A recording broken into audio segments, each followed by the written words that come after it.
Hello everybody, this is Danny. I'm Wanda. From Deep South Homestead on our path to financial freedom. Our path to financial freedom.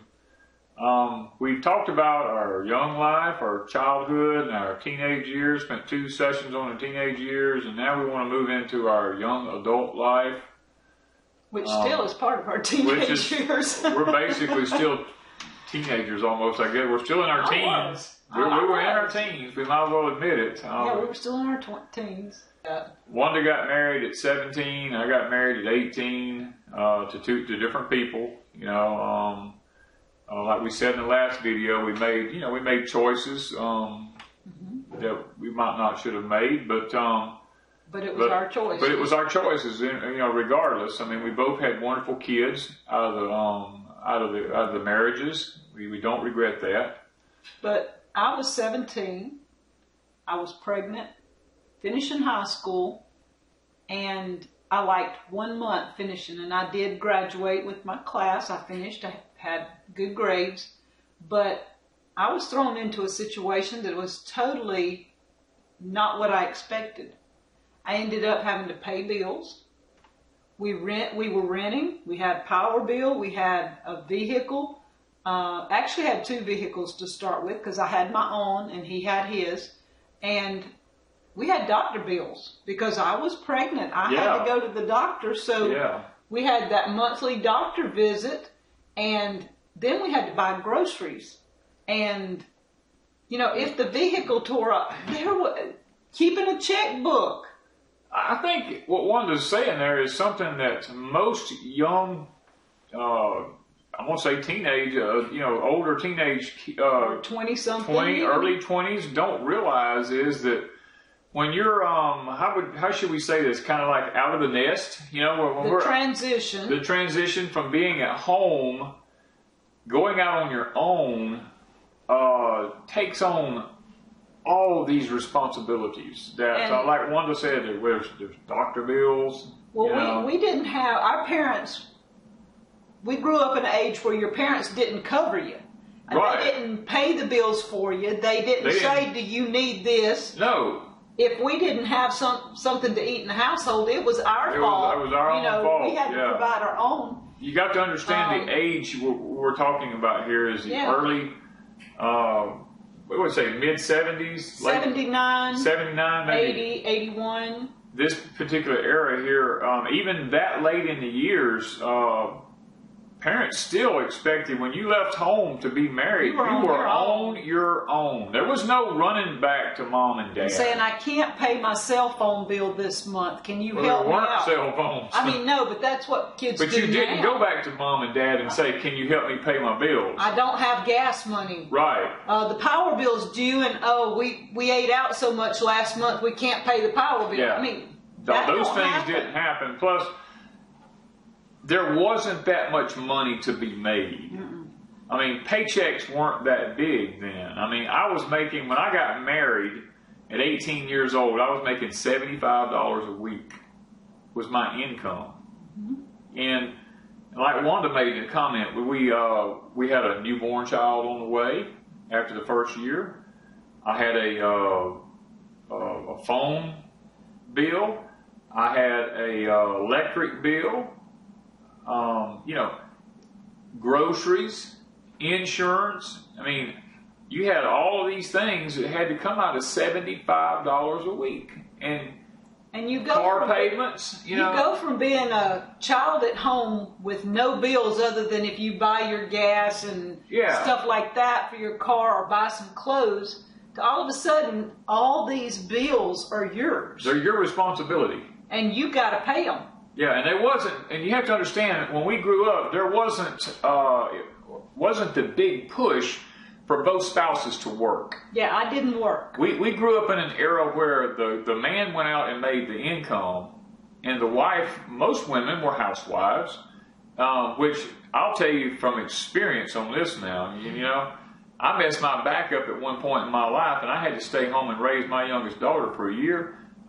there's no harder work in the world than a housewife. A housewife works 10 times harder than anybody ever goes to a job. I'm going to tell you that. I learned that the hard way. You know, by the time you take care of the house and clothes and dishes and meals and kids and, you know, going running the errands and doing, I don't ever want to do that again. Because I'm going to tell you, that is a job. I give, you know. And as a young person, I had helped with babysitting. I had younger brothers and sisters. I knew how to take care of kids, but I'd never been pregnant, and this was my first time having my own child. Having your own child, yeah. And then taking care of a checkbook. In high school, we were taught how to balance a checkbook. Yeah. But the idea of being taught how and actually doing it, having money in the bank is two different things. I mean, you know, when you're in school and they teach you how to balance checkbooks like they did in ours too, you know, we had to do balance bank accounts and stuff like that. The money wasn't yours, you know, and it wasn't real. It was faux money, and you had to just balance a checkbook that's just a ledger. With a bunch of ledgers that they gave you the entries. That they gave you the entries for. And if you just screwed up, you know, well, you'd say, oh, well, you know, you made a B instead of an A. You got a B, yeah, right, you got a B instead of an A. But in real life, if you screwed up, you did without. Your checkbook bounced, you were charged a fee. And that took out of the grocery money that you would need next week. And real life hits you big time. Big time. When you get married. And, you know, and two, you know, I put a little, I remember as I told you on the last video, I put a 12 by 56 trailer on 1 acre on my dad's property. And during that time, the lady that I was married to, her dad offered her inheritance, which was 10 acres, to move back to her hometown to live over there. And my mentality was, you know, I want more land, more land, more land. And that was always my thing, because God ain't making no more of it. And I wanted it. So we moved back over by her parents on some of their property, and he gave her inheritance of 10 acres. And we lived there for, I guess, 10 years or better before we moved. And see, mine was, we rented, and we moved a couple of times within the first 5 years of marriage, and then we bought a place, and it had a creek on it, and, you know, we wanted to clear down to the creek and stuff like that, but life got in the way. I had 2 kids, and my husband at the time worked, and we didn't get the creek cleared out where we could get to it, and we didn't garden, we didn't do anything at that point. But then we moved out on his family's place. We got 3 acres, but we had access to 20 acres, I believe, to be able to garden and things like that. Yeah. And so we started gardening. And at that point, I started homeschooling. I had my 3rd child. I was homeschooling my kids. I homeschooled all 5. We gardened. I got into herbs. I ended up studying herbs. I became a natural health consultant for a while. And a lot of different things that people are doing now, I was doing back in the 80s. Isn't that amazing, though, how the things we were looked upon back then, the way we lived our life, we were looked upon as the oddballs. Yeah, you know, we were like, growing a garden was fine. Yeah, the garden thing, everybody had a garden. Every family had a garden. But I had 3 home births. I had 5 kids I homeschooled, and I was studying herbs. So I was the weirdo of the bunch at that point, because I didn't fit in. You didn't follow the society rules. Yeah, I didn't follow the rules, and that was one of the issues that I had with my family was I wasn't the norm. Yeah. And so at that point, I was kind of on my own even more.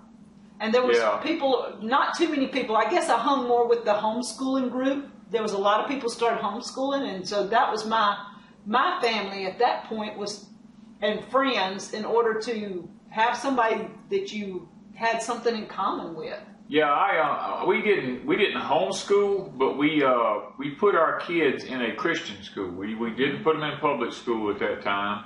They went to Christian school for, I forget to what grade. It was on up in grades, pretty good. It was before their high school years, because eventually we left the town and sold the place where my wife had been given her inheritance. We sold that, and moved to another community where we weren't near her parents, we weren't near my parents. We just moved to another community. Matter of fact, it's here where I'm at now, but down the road piece here. We bought more land here, and we moved out here, and when we did, it was just too far to transport the kids back and forth to Christian schools. So we enrolled our kids in public school here, and because we're so far out in the country, my kids got on the bus at 6:30 in the morning. Winter time, summertime, I mean not summertime, but winter, spring, and fall, they got on the bus at 6:30 in the morning. A lot of mornings it was still dark when they got on the bus, and they got home real late in the evening. 4:30. Or it was after 4 o'clock in the evening when they got home. Yeah, that was a norm back then. That was a norm, and nobody thought anything about it. Parents didn't haul their kids to school. No, they rode the bus, no matter if it took them an hour and a half to get to school. And look, the kids loved it because they had friends on the bus. They got to fellowship. They got to do things on the bus, and they got to go. The bus ride was fun. They just had a blast. Yeah, but things changed. Things have changed over time, and I guess financially, though, as we grew older, we had to borrow money. We did. Yeah. And you didn't borrow money like you do today.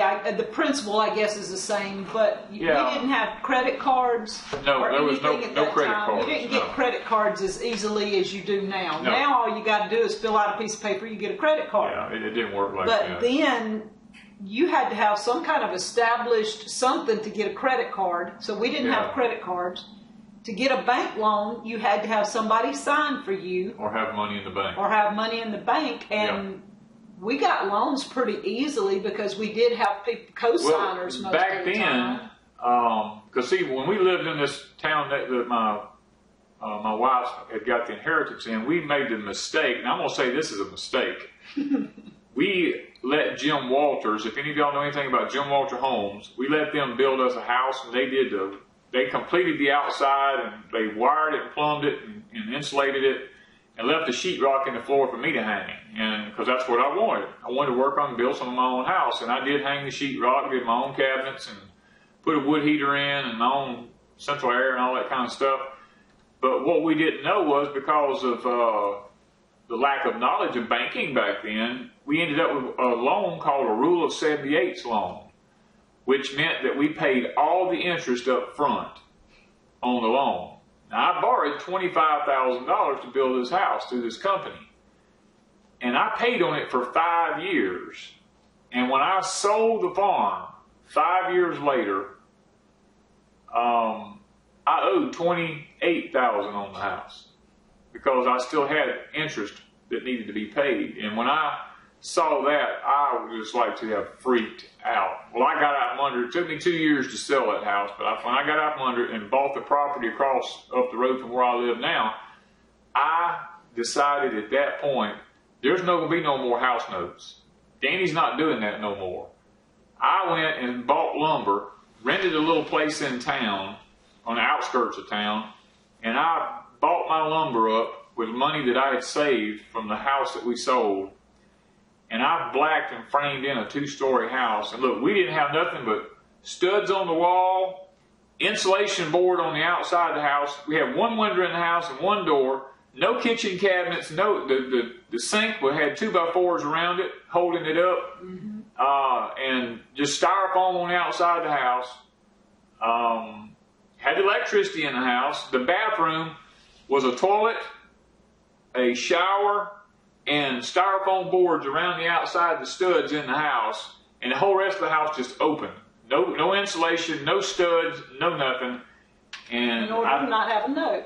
And I told at that time we were paying $600 a month for a little old place in town, and I told my wife I said, look, we ain't doing this no more. We loaded the whole family up. We moved out there to that house in the middle of February. It was 25 degrees. We had no heat. Wind was howling. But I put my family in that house, and we survived. Yeah, and we did the same thing. We built our first house. I think we borrowed $30,000 or $40,000, and we built our first house. And 9 months later, it burnt, but it did not burn totally. It was mainly the roof, and it done damage throughout the house. So we re-roofed and redid the whole inside of the house. And when we did, we ended up adding a carport to it, which was not there originally, and a closed-in carport and all. We went a lot fancier. Yeah. Everything was upgraded, and we ended up, within a couple of years, with everything we did, we ended up $50,000 in debt, and then we skyrocketed into $60,000 because we decided to build a second house. Because my husband was a carpenter, we bought a lot in a nice subdivision on a lake, and we were going to flip the house, build it, sell it. I remember, I've done, Because of that, and we did that. We built the house. 2 years later, we were still paying notes on 2 houses, our vehicles, everything. I mean, we got totally in debt. And we couldn't sell the house no matter what we tried. It was a beautiful house. Everybody loved it, but the economy had tanked. That we just couldn't sell it. So after 2 years, finally somebody bought it, but we ended up $2,000 more in debt than what we were already paying in interest to get rid of the house. And it went on to our loan. Well, our house note was gradually climbing because they were tacking it onto our house. And we didn't see a way out, so we filed bankruptcy. So I have been through a bankruptcy years ago. And when we did, we decided to build a house with no notes. That was our going thing, no notes.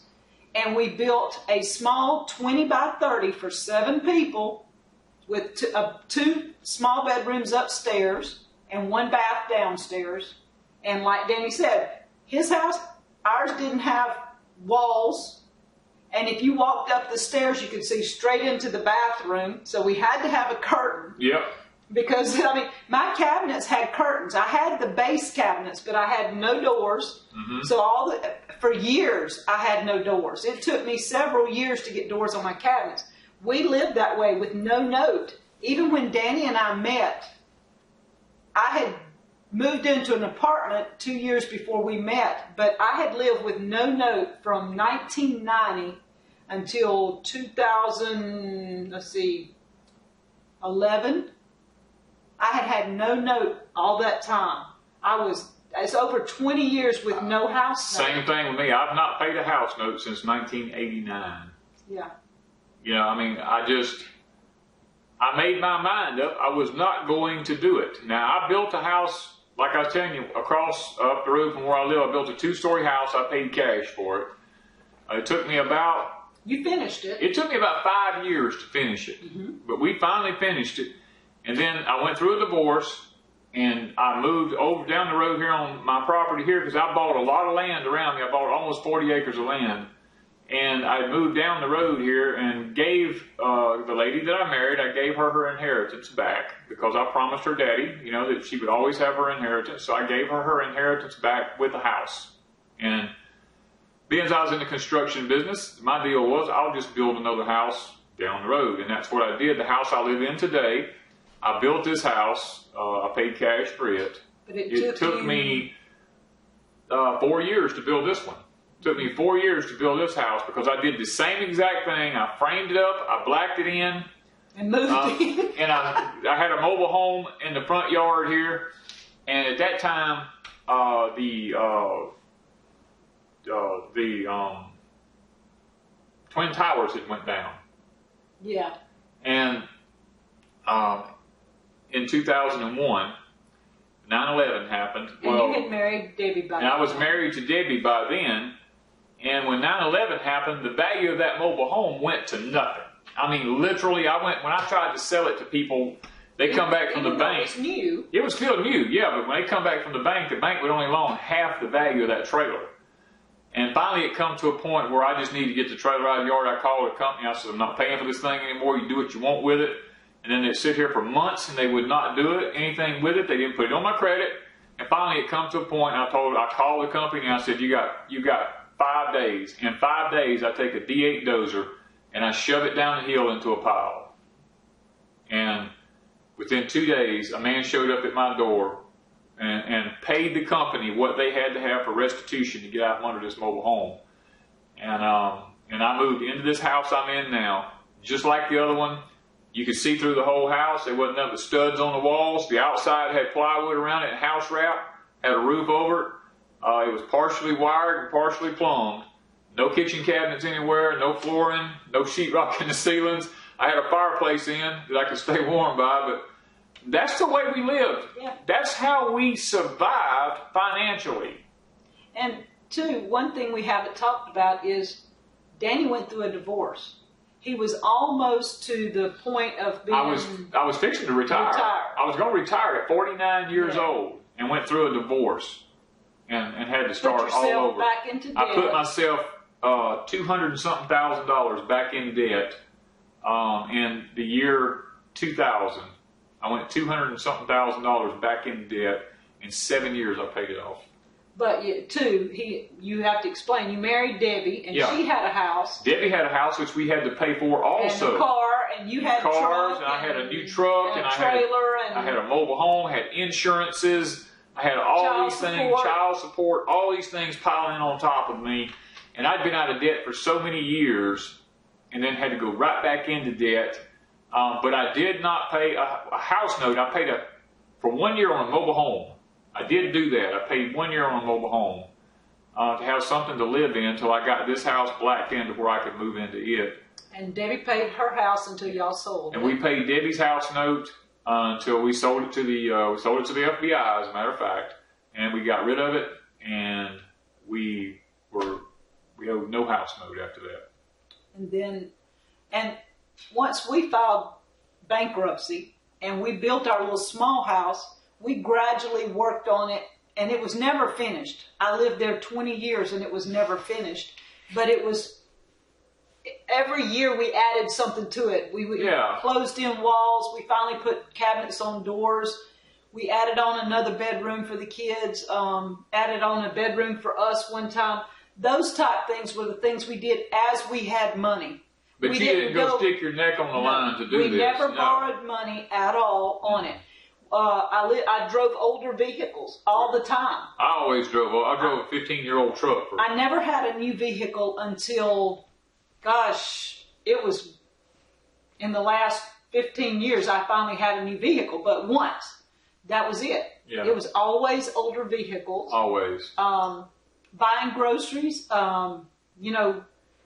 we were responsible for our groceries. And we did have gardening most of the time. That's something we always done was garden. We always gardened. We always canned. Yeah, I always raised animals. I mean, I've never been without animals. I had a whole herd of cattle. I had like 30 head of cows and all that. So we didn't have our own meat. We didn't do the chickens and pigs and cows and stuff. We just bought our meat. But we had a local butcher. Back then, you had slaughterhouses within driving distance. Every town had a slaughterhouse. Yeah. And people would take excess beef or whatever that they just need to get rid of. A couple of cows would take them to the slaughterhouse. You could cut a deal with a slaughterhouse. We could go buy meat. If you took a cow to the slaughterhouse and they said it's going to cost you, let's say $100 to butcher it back then, and cut it up, and you said, well, I don't have $100, then they would look at you and say, okay, well, then we'll take X number of pounds of meat in return for us doing that, and they'd take that meat and put it out on the front shelf up there, and the locals could buy local raised meat. And so that's how we bought our meat, was to go over there and get our beef and pork from this local guy. And we always bought our groceries in town. And I was one, we had our vegetables and all, but we did buy a lot of junk food, I guess, as I would call it now. No, we never bought junk food. That's my kids were raised on hot dogs and pizza and sandwiches, and we had our vegetables. Had that occasionally, but if we had a birthday party or an event of some kind, mine was like all the time. That was the way I fed my kids. I mean, that was the way I knew how to feed them cheaply. And it is more expensive to have vegetables and your own beef and stuff. It's a lot cheaper for me to run to town, buy a pack of hot dogs, and us eat for 4 days. It would definitely be cheaper in the long run if we was wanting to eat processed foods. I'll say that. It would be 100% cheaper. But the lady I was married to, she was a great cook. I have to give her credit for that. She was raised from her mother was a fantastic cook, and we were raised, you set a table every time you eat. You know, you set the plates, you set the forks, the knives, the napkins. I mean, everything was set. The full meal was set. There was always a supper meal. There was always breakfast. There was always dinner. And it's just, things have changed. I mean, we grab our plates. And now everybody just grabs their plate and just looks for somewhere to sit down. And if everybody ain't there, then it's okay. You just go ahead and eat and be done with it. Yeah. Well, back then, I can remember you would blow the car horn, and everybody better come. And everybody better come, because if you didn't get there and eat, you know, didn't eat. You wasn't eating. But you know, financially speaking, it sounds like it was easier to now. But let me tell you something. Back then, it was tough. Yes. Because we just made a little bit of money. There was lots of times I didn't have money, and God always provided. I know that, because if He hadn't, I wouldn't be here today. Right. But I can remember one instance. I went to church that day, and I only had like $5. And I put that $5 in my car to get to church with my kids. And back then you could do that. $5 would get you. $5 would get you somewhere. And I had to drive 30 minutes to get to church. My church was not anywhere close to where I lived, so I had to drive. Neither was mine. Mine was way away. And so I got to church, and I mean, I had this huge burden because we had a power bill. They were going to be turning our power off on Monday or Tuesday. And my husband had not worked in several weeks, and I was just frantic. And I'm going, you know, I put my last $5 in the car to go to church, just knowing God's going to take care of me. And got to church and was leaving church, and a guy walked by me, and he done his hand like this. Put your hand up. He done his hand like this and says, "Here." And he closed my hand and turned around and walked away. And when I got to the car, I looked, and he had handed me money. And I had not said a word to anybody. Nobody knew I needed money at all. I never told anybody. He handed me money, and when I looked at it, my power bill was like $62 and some odd cents, and he'd handed me like $65. That's how God works. God works like that. He didn't give me enough for me to go blow on something. Right. He gave me enough for my power bill. And from that point on, then we had work the next couple of weeks. Everything picked up. And to this day, this guy's one of my best friends. He's a wonderful guy. But he said he just had this burden during church that I needed money. And he just walked by and handed it to me. Yes, that's amazing. That's amazing how those things happen. And you know, looking back, I always say here, you know, we've made this comment a lot of times. I don't know why I didn't buy more land than I did and all this kind of stuff, because land was cheap. We call it cheap. It was cheaper than what it is now. But, you know, back then, money was hard to come by. Yes. You didn't just go make bank loans, and you have to realize when we were coming up, the banks did things like Christmas club accounts, things like that to help people purchase Christmas. I mean, you could take and open this Christmas club account, and you would put money into that account each week. If it wasn't $5 or $15, whatever, you could put over you want in there. But you couldn't draw it out until like a week before Christmas. Or 2 weeks before Christmas or something like that. You had to wait till that point before you could draw it out, because if you did, you got penalized. Yep. So we would always wait, and then a couple of weeks before Christmas, we'd go get it out, and we'd go buy the kids Christmas. And that was like a savings thing that the bank did for you. And the stores had layaways. And stores had layaway. Yeah. I would start putting things on layaway in September. Yeah. I'd go pick out whatever the kids wanted for Christmas, and I would pay $10 on it, and it might be $100 or $150. And back then, I could get all the kids Christmas for $150. Yeah, you could buy everybody's Christmas for $100. 5 kids, yeah. and I could have their Christmas. Yeah. And I didn't have to go spend $1,000 or $2,000 on Christmas. Usually, my Christmas encompassed $200 or less. Yeah. That was it. Well, we had a minimum. I mean, a cap, I guess would be the word. We had a cap. You didn't spend over $200 on Christmas. Exactly. You know, I mean, that was just it. And we made it work. You know, I mean, it may have seemed like it was a good life.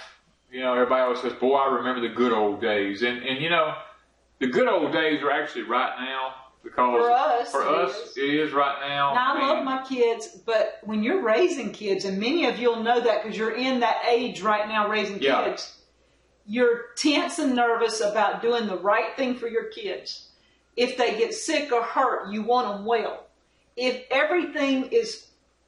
But now, we didn't run to the doctor with every little thing. We didn't. We couldn't afford to. We just didn't have any money back then. I mean, if your kid got sick, I mean, it was... Yeah. Unless it was like pneumonia or something like that. If your kids got hurt or got sick, you just doctor them at home. You know, and they lived. I mean, they didn't die. That's why I was into herbs so much, and I was blessed. My kids were healthy. Yeah, we all had good kids. They did get sick occasionally, but it was more colds and viruses, and they never went to the doctor with all that stuff. But I had a few times mine got some viruses and had to be, I had to take them to the emergency rooms and stuff like that. But I mean, they had some accidents, and you have to take them to the emergency room. But predominantly, we didn't have to. You weren't forced to have some sort of insurance plans. I mean, you just paid out of your pocket. And it wasn't that expensive. Exactly. It was affordable. Yeah, it was more affordable. And so, but when you're that age, say 20 to 40, the kids are your main priority. Working your job, providing your family food and a shelter and that sort of stuff.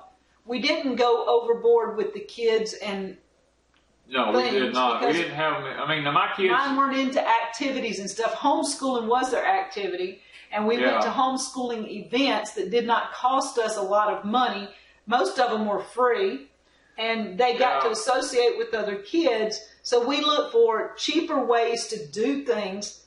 The only time I took my kids on a massive vacation thing, we went to Six Flags in Texas one summer, and I think 3 of my kids were still at home. 2 had left home by that time, so only 3 of them got to go on a vacation.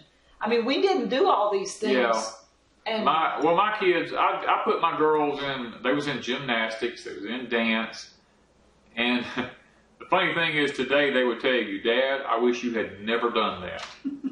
My daughter will tell you I suffer from back problems. I've got feet problems. I've got all these kind of problems because you put me in gymnastics. I wish you would have never done that. And now looking back, it was just wasted money because it doesn't do sometimes it is. It didn't do any of them any good. And they regret. They wished I had not done it. But if we're not careful, like Wanda said, as adults, we're in that era where our kids seem to be the focus of our life, and if we're not careful, we waste so much of our resources financially on the kids, and we don't think about the future, and we don't set aside for the future. We don't plan for the future. We don't make any type of investment. It was just one of those things. We lived day to day, month to month, paycheck to paycheck. Paycheck to paycheck. That was just life. That was the way we lived. There just was not that much of an income to be made. And so that set me up for how Danny and I live now, because I learned a lot of valuable lessons. And next time we'll get into midlife. Midlife. Yeah. So my midlife crisis and my midlife crisis. So we'll talk about that later. But I hope y'all have enjoyed this part of our young adult life. We didn't get everything, but we got enough. It's too much to talk about. But we got enough to give you a feel of some of the reasons why we think the way we do financially, let's say. Yes. So hope y'all have enjoyed it, and thank y'all from Deep South Homestead.